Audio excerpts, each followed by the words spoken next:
Hello, my name is Cynthia Castillo-castillejos, and this is a video about my understanding of NTPA, Task 1, Task 2, and Task 3. On Task 1, it focuses on the central focus, conceptual understanding, planning lessons, and getting children to think in a higher order. The lesson plan should be no more than approximately about 4 pages long, and we as teacher cadets should teach about 3 to 5 lessons building towards our central focus and standard. We should use formal as well as informal assessments, and definitely language demands, at least one major language demand, whether it can be explaining, inferring, comparing, or justifying. That is pretty much Task 1. Task 2 is mostly instructing and engaging students. Definitely need to get our confidentiality in place by getting consents from parents. Those students who do not have consent need to be removed from the classroom to prevent an interruption in their videos.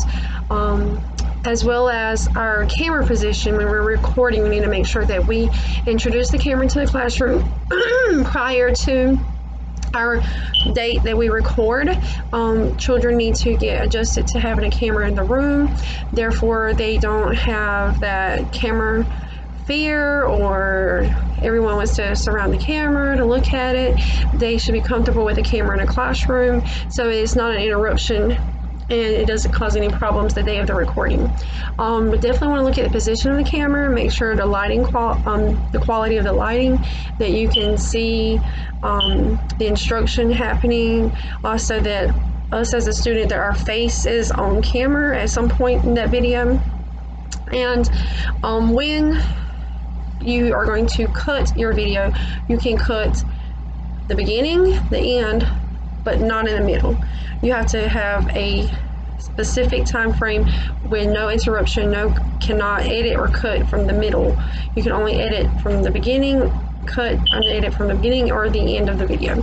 Also, make sure there is excellent audio and that you can hear yourself in that video and your students. If not, you would have to actually type out anything that had been said that cannot be heard in the audio. For Task 2, that's pretty much it. Make sure plenty of prior practice with the video camera in the classroom. Task 3 is assessing student learning. You definitely want to pick out 3 samples of the work from the students. Make sure one of those students has some type of learning needs, and 2 other individual students where you get a good mix of at least 3 children's work that you can compare. And teacher candidates should provide feedback to the students, either in a written form on the actual work samples that we choose. Can't be just a good job and their grade percentage. It has to be some type of feedback that the child or student can actually use and apply. Also, it can be a verbal audio recording or video recording where you gave back feedback. Analyze student language understanding is another part of that Task 3.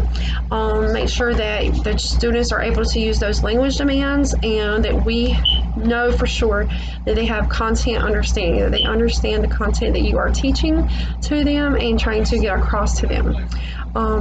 For Task 3, that's pretty much it, and that wraps up Task 1, Task 2, and Task 3 of NTPA. That is what I've learned so far this semester, and I have a pretty good grip on all of that, and hopefully I will be able to apply all of that when it comes time to use my NTPA. Thank you and have a blessed evening.